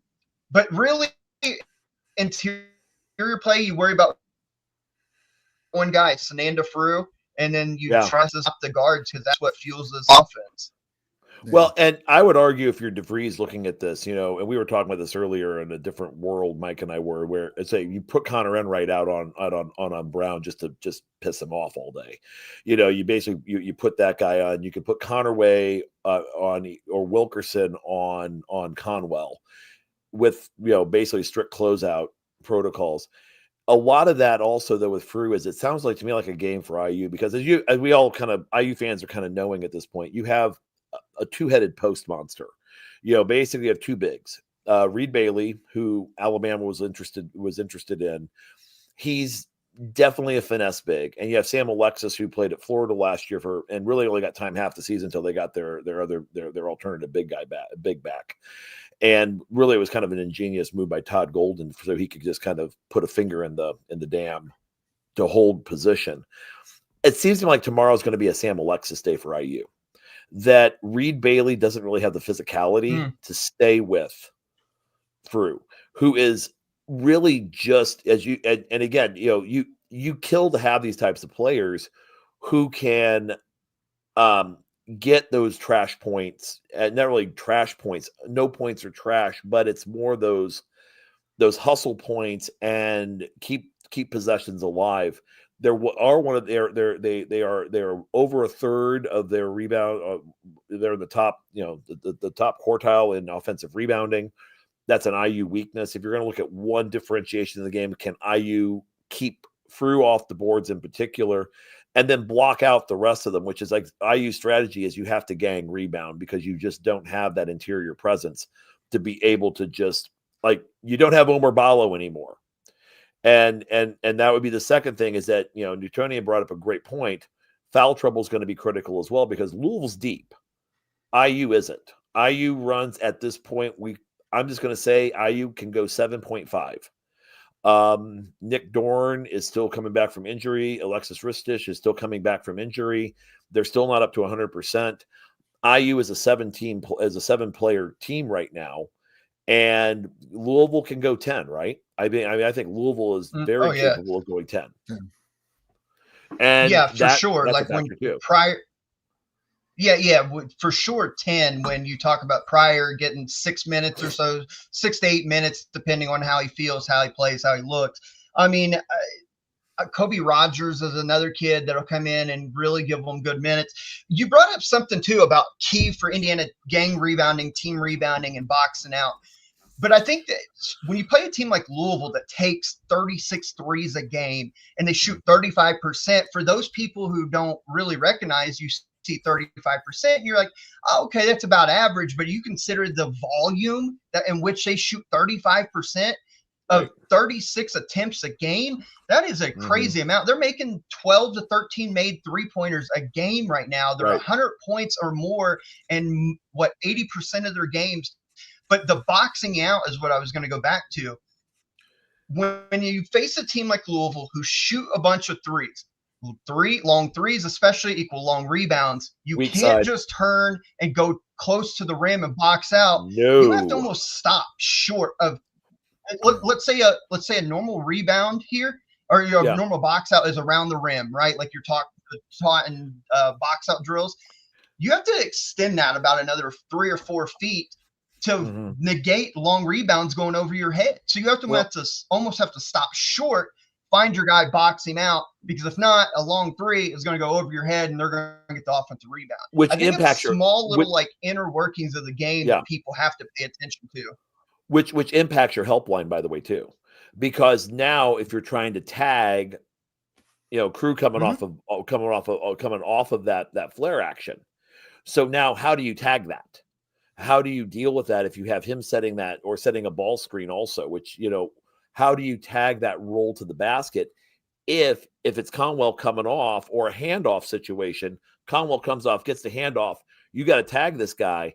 Conwell's now shooting 3. Now you got 3 on 2, and your help line has been moved. And that long rebound you're talking about, 80% of your misses go to the weak side. It's a long miss. And now you have another solid athlete coming in and dunking it down. And that's the sort of thing that gets the 20% of the fans sitting in Conseco, or whatever the hell we call it now, Gamebridge now, the Market Square Arena, getting on their feet and cheering because they just got a tomahawk and they just got a YouTube highlight. And that's the sort of thing that IU fans, if you're going back 100,000 games, it feels like, those are the types of things that IU fans are kind of sick of watching. But you also know that with DeVries, he's already accounted for this as best he can over the course of this year with his personnel. And if you can find a way to, again, make contact, and again, it's not even really about blocking out anymore, folks. So on that weak side rebound, it's about making contact, shielding, and having the guy to be able to go up and get the rebound. That's what you're looking at here. That, I think, is going to be that game inside the game that's going to be vitally essential for IU against Louisville and also against Kentucky a week later, I might add. Yeah, there's another angle. It's interesting. And I agree with both what you said. And I think I was also thinking of Frew as well, Josh, in terms of a pivotal guy in this game, because you always look at IU and Louisville, there's a lot of similarities. I mean, even some of the players and some of their strengths are. I mean, they're both basically like top 50 3-point shooting, top 25, both on attempts, both top. I think Indiana's 5th in the country in assists and Louisville's 4th, I think. So, I mean, they're both kind of like systematically kind of running a lot of the same stuff. But yeah, IU doesn't have a guy like Frew in terms of, a big that can dominate, or at least that can play at least at that sort of like upper tier level of rebounding and interior defense. Because you notice when Frew went out against Arkansas, that's when Arkansas started to make a lot of run. Like when he was out, that's a lot of times when Brazil and some of the other guys were starting to really like a feast off of Louisville the other night. Another thing I would say is that obviously he's really talented. But I'm very curious to see Mikael Brown against both Connerway and maybe Connor Enright, because the other night against Darius Acuff, it kind of felt like Brown got a little bit sort of off kilter in terms of giving up some assists, giving up some points against Acuff. And then he seemed like he kind of like got burnt out and started taking out on his teammates. So it seemed a little bit of immaturity, I thought, from him. And I know I thought that, and I watched like the Louisville game with some of the folks that are doing a pod. It's like, yeah, they kind of noticed it too. So I was like, okay, I'm not crazy. I did see that. So I'm very curious to see, like, okay, well, what does the point guard matchup look like between IU and Louisville? Because obviously Brown can do stuff that very few point guards can do. That kid has got amazing talent. But if you wonder if you can frustrate him just enough, if you can get him just a little bit inefficient, maybe that gives IU a little bit of an angle in terms of, maybe kind of mucking up Louisville's offense a little bit, because he definitely started to make some really weird decisions and made some, let's say, some unwise decisions in terms of, like, taking really difficult shots. That kind of, I thought, kind of put Louisville a little bit on their back feet for a while. I want to take up for him because I think that's a good point, but I want to take up for Michael because I saw it as Ryan Conwell, who has been arguably their best player all year. He was pretty bad the other night against Arkansas. He was pretty bad. Like, his shot wasn't really falling. If you watch his effort defensively, he really that Billy Richmond breakaway dunk he had was because Ryan Conwell did not even try to keep him in front. He Olay defensed him. And you saw Michael look at him and be like, what the hell? Like, what are you doing? So you have your freshman telling your fifth-year senior, like, what the hell are you doing? Why are you not at least trying to stop the ball? So I will give Michael a little bit of grace here because I feel like his veteran guard beside him just kind of quit in a lot of ways, kind of gave up. The matchup, here's the thing with Indiana.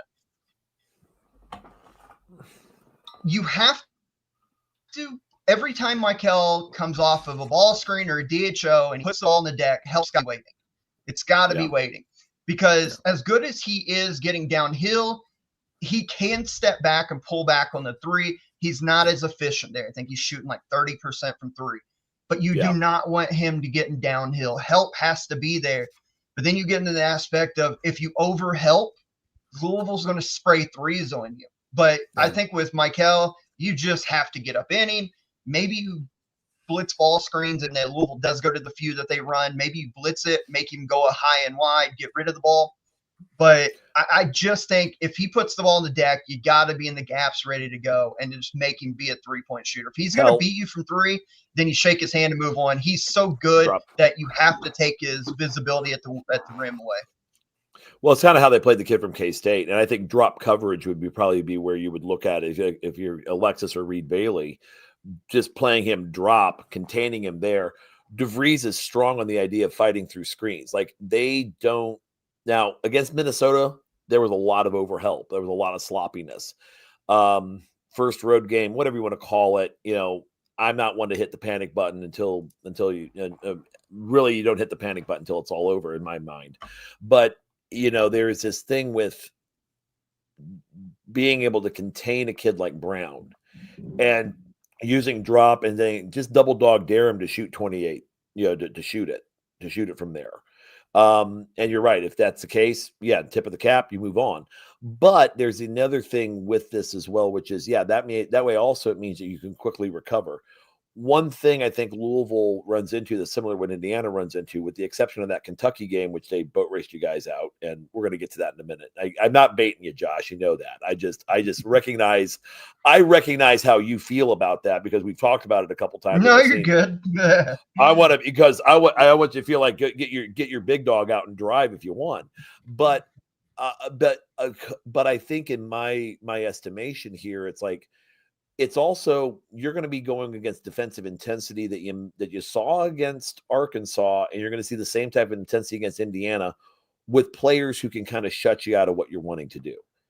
And Indiana's going to have a similar problem with Louisville with their athleticism and their skill of play, because to say that IU was not sharp at Minnesota would be the understatement of the decade at this point. And you got to be ready to play. So with that being said, let's look to next week. And I mean, after watching Louisville and UK last night, and there are some things not going well in Lexington right now. And I would just defer to you, Josh, as to what that is at this point.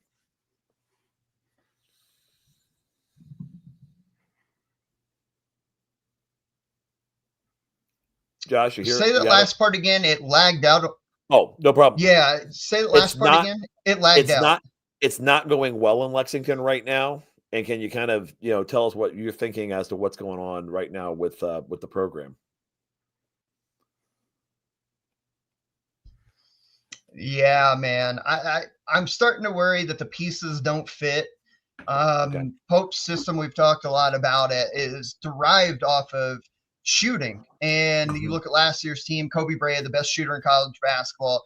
I mean, even guys who came in with the notion of not being shooters, Lamont Butler turned into a pretty reliable shooter. Jackson Robinson was a good shooter. Andrew Carr, for a stretch 4 or 5 man, could really step out and shoot. The only one on that team who couldn't shoot was Amari Williams, but what he did made up for a whole lot of it. I think it's multifaceted with this team. I don't think the pieces fit because they clearly aren't shooting it well, and I don't think they can shoot it well. We've stopped really running any semblance of an offense that Pope runs with the zoom actions. And then injuries. Like, I don't like excuse making because the product we've seen against Louisville, Michigan State, and North Carolina has been awful. It's just been awful. However, it would be unfair to say that not having your starting point guard, who was really sought after coming out of the portal and from Pitt, that is your guy that'll get you in the offense as change of pace speed, that is crafty, and they'll get your shooters open. I think that's a pretty big loss. Not having a potential top 10 pick in Jaden Quaintance, who hasn't played yet. That's a pretty big loss. And then now not having your all SEC glue guy in Mo Diabate, who never want to see him shoot a three again, but good defender, good rebounder, and kind of gives you the toughness. It's just been, it feels like all systems failure right now. And these 3 marquee games of really the only games that mattered so far. I mean, nobody cares really about if you beat Valpo by 50. How do you do against Louisville, Michigan State, North Carolina, and you've lost all 3 in 3 different avenues? I mean, to go almost 10 plus minutes without a made field goal in Rupp Arena with Dick Vitale on the call in a top 15 matchup. Come on now. Yeah. And against the blue blood too, to boot. I mean, it's like it's not like it's, I get you. Yeah. Yeah. When I saw that Lowe and Quaintance were down, I mean, personally, I was kind of in the mindset of like, oh, well, man, Kentucky's really going to take it in the knees on this one. I mean, they're going to have to wait for a while for those guys to get back to really kind of hit 5th gear, because I mean, I think, I don't know about you, Josh, in terms of like, okay, well, what's sort of the orientation of like the most important guys to run Pope's offense? I thought Lowe and Quaintance were possibly the 2 most important. You can put like maybe Owe as like, maybe number 2 or number 1, depending upon like, your own sort of ranking. But I thought those 2 guys were kind of indispensable in terms of like making Kentucky into whatever they're going to be this year, and in terms of hitting their ceiling. And so, yeah, like, so my question is, okay, so let's say those 2 guys get healthy tomorrow. Who are they displacing on the roster right now? Is Moreno going to be going to the bench for Quaintance, or is Chandler like taking a back seat? Like, who exactly is you see as like the key 5 that are going to be, the relied upon, let's say, starters going forward? Yeah, so once we're fully healthy, we'll just take it from there. Let's say January, we're in SEC play when we're fully healthy. My 5 are Jalen Lowe, Denzel Aberdeen, Otega Owe. I like the idea of Andre Yelovich. He's been one of the few bright spots for me, right? I think he's only getting better. And then you throw in Jaden Quaintance, and then you shorten your bench down. Pope has it. He drives us crazy right now with this notion that you get to playing well, 3 minutes, boom, you sub in mass subs, 4 dudes at a time. Another 3 minutes, here comes 3 more dudes. And it's like, just let these guys play Like, stop using your analytics. Like, I could go on a big rant. I'm not going to. But that would be my 5. Like, fully healthy, I think that gives you the best chance to win and win big. You go Lowe, you go Aberdeen, you go Otega, you go Andre Yelovich, and you go Jaden Quaintance. And then off the bench, you bring Malachi Moreno, Cam Williams, and I just forgot my Mo Diabate. Sorry. I knew I was forgetting somebody. And then you sprinkle in, like, if Jasper Johnson finally gets his stuff together and grows, and Brandon Garrison, I think his minutes need to be limited. But yeah, I mean, you just got to work through it somehow. And I think Pope's got to work through it, because as great as he was last year, he's equally disappointing this year. And I think letting this team down with some of his decision making. Well, and how much trouble do you think he is in right now? Because obviously, again, Bob and I are always like following the chip stack, question and all that. But I mean, I was listening to, I guess it was Andrew Stefanik from Wildcats today on, I guess it was the pod after the Carolina game, and he said something like, "Well, I'm not calling for Coach Pope's head yet," and I was thinking like, "Oh, damn, is it that bad already?" So I was kind of curious, like what direction that was going in terms of like the speed of people's discontent with Coach Pope. You guys hear me? I turned my cam loud off. And clear. We got you. Yeah, we got you loud and clear, man. Perfect. I think it's a StreamYard issue sometimes with the cams and not like an internet, but nonetheless. So it depends on who you're listening to. And I will say this to anybody, and I'm proud of this fact for myself, actually. I have no problem calling out Big Blue Nation. I always say there's 50% of our fans I love and adore for their passion and the way they feel about the Cats like I do, and there's 50% that I absolutely cannot stand. And a lot of that 50% you see on Twitter, because every time the smallest thing was wrong, fire the coach. This player needs to never play for Kentucky again. Blah, blah, blah, blah, blah. And I'm just sick and tired of hearing of it. Mark Pope is not on the hot seat. Now, if this got real bad and we missed the NCAA tournament and things went real south, then yeah, we could say next year he needs a big bounce back. However, that requires us to have like a really bad year, even though I know it seems like it's trending that way. There's a lot of college basketball left. Get healthy. Let's see what happens. But no, Mark Pope's not on the hot seat for various reasons.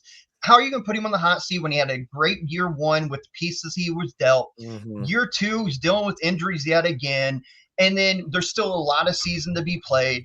And Mitch Barnhart, the AD, loves Mark Pope. He's not going to fire him after 2 years when it's not necessary. So Mark Pope will be the coach next year, barring something cataclysmic. And I think that part of BBN I can't stand. Honestly, they don't know basketball, and they need to just shut the hell up. I think we can relate a little bit too. We have some folks where it's like sometimes it's just like put the drink down, put the phone down. And I just further add that, at this point, like, you're paying. Did Barnard have to give Mark Stoops an actual distillery after for his buyout? I mean, or at least like maybe a horse stable or 3. I don't know, because that's a massive amount of money. And when you link that to what we've heard your basketball team might be pulling in on player compensation, there is a point where the endless trough at Scrooge McDuck's pool will run out at some point unless you find a way to recoup it.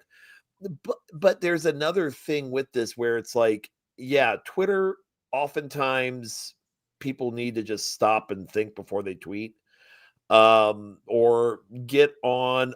If, for example, join Everything College Basketball and jump into their games and their there Facebook. You go. Or if you're an IU fan, hop in, do the big, do Back Home Network. We have a great active game day Discord where you can interact and basically put those thoughts that you're having that you don't want your kids to see. You can put it out there and have those conversations. There's plenty of places inside Discord, inside other social media and private groups where you don't have to show your backside to the entire planet. And I think the other backtrack on this is you look at Mark Pope, that Kentucky is 5-3. and they're still 15 in Ken Pom with an incredibly difficult schedule with copious opportunities to get high tier one wins.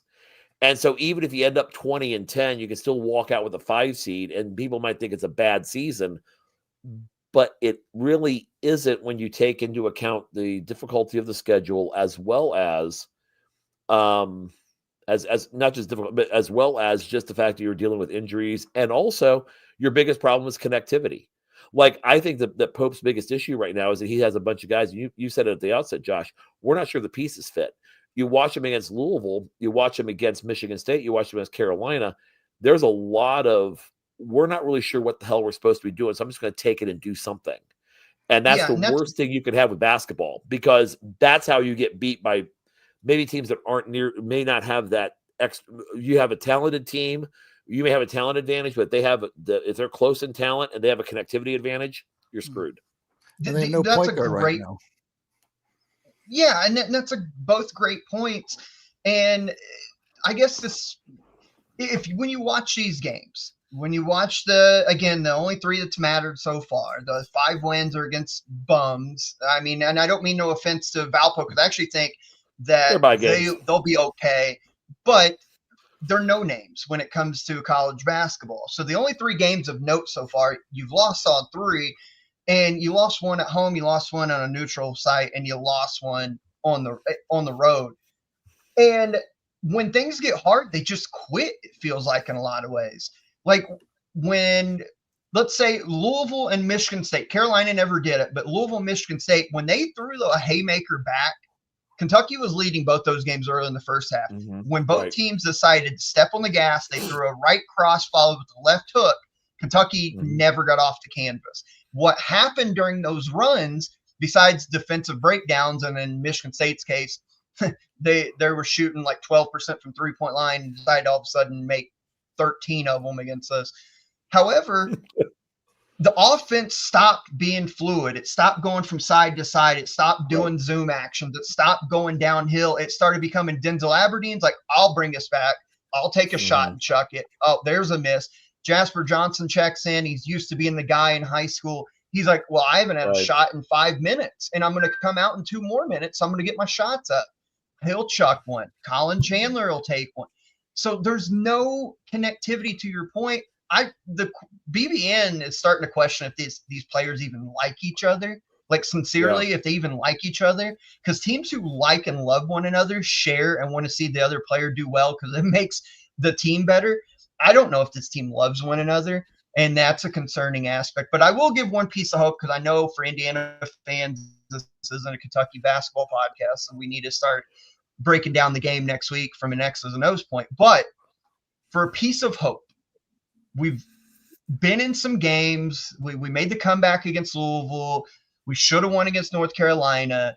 Yep. The team has not looked better. The best minutes of the year were against Louisville when we were down 20 and got it all the way to 4 points when you had Jalen Lowe healthy and he was cooking, and we actually made 3-point shots.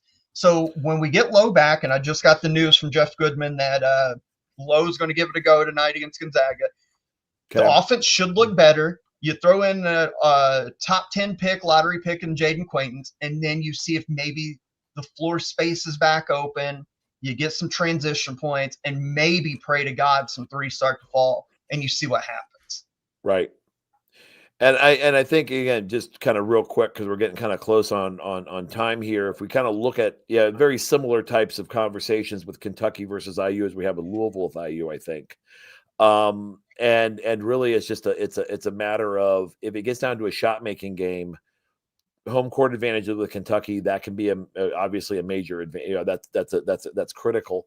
But I just think from just a standpoint of depth, or even where we are with that, it's a conversation we can kind of have. Josh, I know you're still here. Mike, I'm not sure where you ended up. But I think what we can do now is kind of quickly kind of wrap up into final thoughts. Josh, where kind of where are you at right now with, I guess we kind of hit that area where you were looking at, kind of where the rest of the season projects to. What more would you kind of look at across the board? Like, where do you feel like, and I'm just kind of ask this question, the SEC was so incredibly dominant last year in college basketball. I'm not really seeing the same sort of dominance. I'm seeing some more surging by the ACC, other conferences. Where do you think that is for this year? I mean, is the SEC gonna recover like they were? It was almost impossible to follow up. I mean, you're talking about a historic, arguably the greatest conference we've ever seen in college basketball last year in the SEC. So you put 14 of your 16 teams in the NCAA tournament. It's almost impossible to follow that up with a similar type of year. I do think the SEC will continue to be strong, especially at the top end when you look at Alabama, Arkansas, Florida still. I mean, I have not been highly impressed with them yet, but clearly the pieces are there, and I feel like with time they'll get there. Tennessee, I mean, Kentucky's still talented. Let's see what happens. I keep going back to it. See what happens, and we'll fully judge them if they ever get fully healthy. And then some of the teams kind of in the middle there with like I still buy Ole Miss because Chris Beard is just an amazing coach, and I think they've got this kid Ilias Carmadine, the French dude that can really go get buckets. So I feel like the league, the top end is really good. The middle part is competitive, and then the bottom end with like South Carolina and weirdly enough Mississippi State, who I'm disappointed in, are pretty bad right now. And we didn't even talk about Vandy. Vandy looks incredible right now. Yeah, they do. So I feel like the SEC is still going to be a strong conference this year, but it was almost impossible to replicate what they did last year.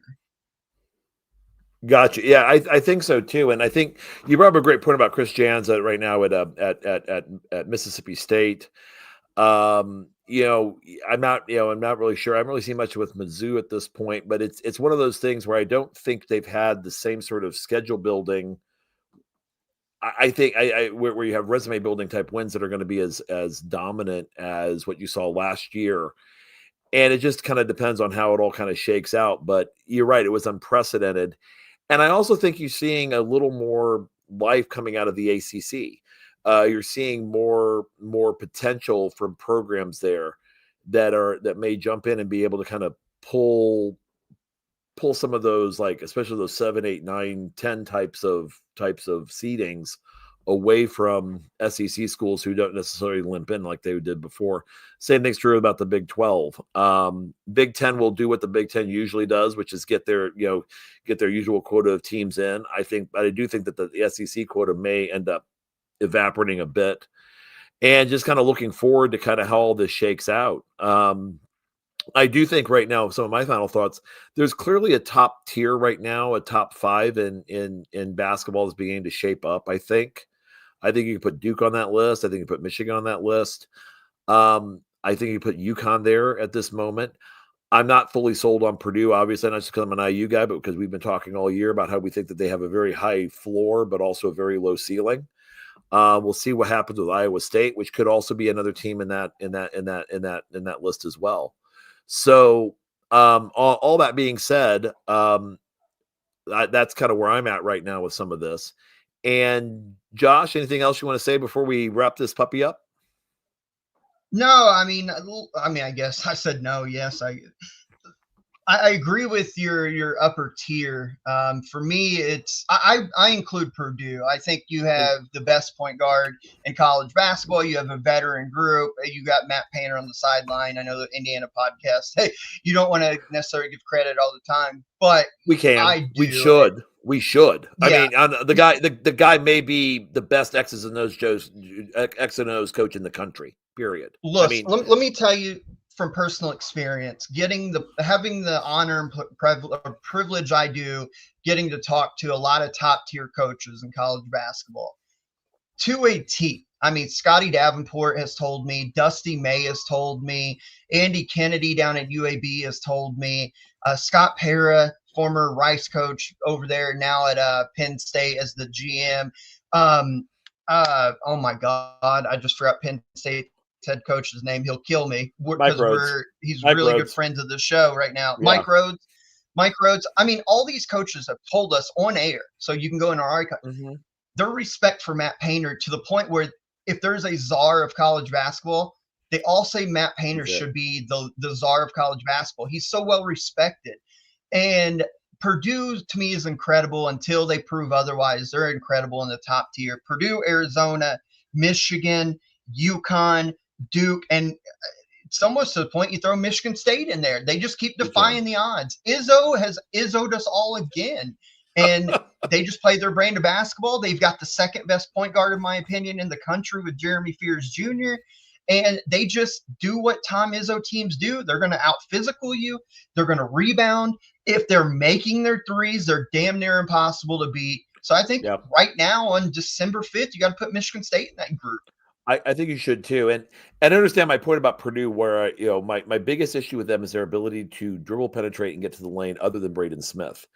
And I think that's, and every team has their weaknesses. I just think that, and if there's one guy that can scheme you out of that, it's Matt Painter. That being said, I think you're right about Michigan State too, that you can put them on that list also, that, that they have shown themselves to be able. I mean, Jeremy Fears and Cohen Carr are two examples of guys that are amazing college basketball players and right almost from central casting of what Tom Izzo does with talent. So you take those two guys into account and you look at the rest of the field. What you may not see with where you may see a similarity from this year based on last year is you may actually end up going into that NCAA tournament where you're looking at maybe 5 or 6 teams as potential national champions and really having major and very serious question marks on everybody else. But there's a clear top stratification where that top 2% and maybe even the top, that top 2% of 1s and 2 seeds really seem to be the programs that are going to be the survivors. Oh, I forgot Houston. How the hell did I forget Houston? Houston's definitely on that. Houston, I think, obviously, as the season goes on, will get there. They've not looked uber impressive right now. No, but I know the expectations, of course. I mean, you got Kelvin Sampson. And the reason I think they've not looked impressive is because they've got 2 freshmen starting, and it's just taken them a little bit longer to get up to speed with Sampson. Right. But man, they've got a stud in Kingston Flemings. They've got a great point guard in Milas Uzan. They've got the stud freshman and Chris Senac Jr. as well, Roman kind of in the interior. Houston will get there where we had them preseason, which was number 2 in our ECB top 25 poll. The Michigan State, when Tom Izzo compares you to Mateen Cleaves, he loves you because he loves, and I mean loves, Mateen Cleaves. And when he compares Jeremy Fears to Mateen Cleaves, he's not BSing. He believes that dude is that good, and he showed it so far. I would 100% agree. Well, Josh, I want to say thank you for joining us. I want to also apologize to our YouTube audience for having to look at my face for the last few minutes. I have been told by countless people, including my wife, and I think my kid too, that I definitely have a face for podcasting and radio, not for video. So thank you for hanging with us. And wanted to also just relay Mike sends his apologies. He's having some technical difficulties, so he will not be able to join us for the end of the show. However, I want to just say coming attractions that we're going to be doing a coaches show coming up in a couple of weeks that we're getting some of our coaching pals from the Back Home Network on to kind of break down, especially after the UK game, where Darren DeVries is with philosophy, actions, maybe else be able to put some video in, as well as I just talked to Bill Murphy earlier today, right before we went on, and Bill, famed IU historian and super fan, we're going to be talking about the 60s and what will probably be a multi-episode or a very, I know people are going 2 hours. This is, you guys can actually go longer. We can. We will with Bill. It's like we want to get down on some stories and just kind of a feeling, so we actually have a feeling about what IU athletics was 60 years ago and how it's influencing us today. So special thanks to Bob Thompson for the music and sound of the show. Special thanks to John Ringer of Ring Design for designing the logo and look of the show. We like to thank our friends at the Back Home Network for, shows such as Crimson Cast, who should be live tomorrow, Assembly Call that will be on right after the game, as well as Doing the Work, Sideline Stories, Big Red Carpet. I know I'm forgetting them. I don't actually have them down on my list. Mike has it on his. So if you're one of our hosts and I forgot your show, I apologize profusely for that screw up. And on that note, thank you all. Go Hoosiers. Enjoy your day. Enjoy our day in Indianapolis. And let's just try to leave the city standing when we leave. Have a good night, Cats. everybody.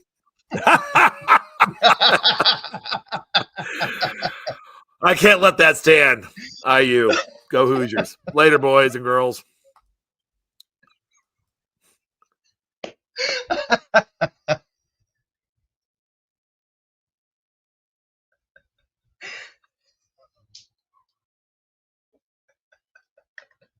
Oh, shit.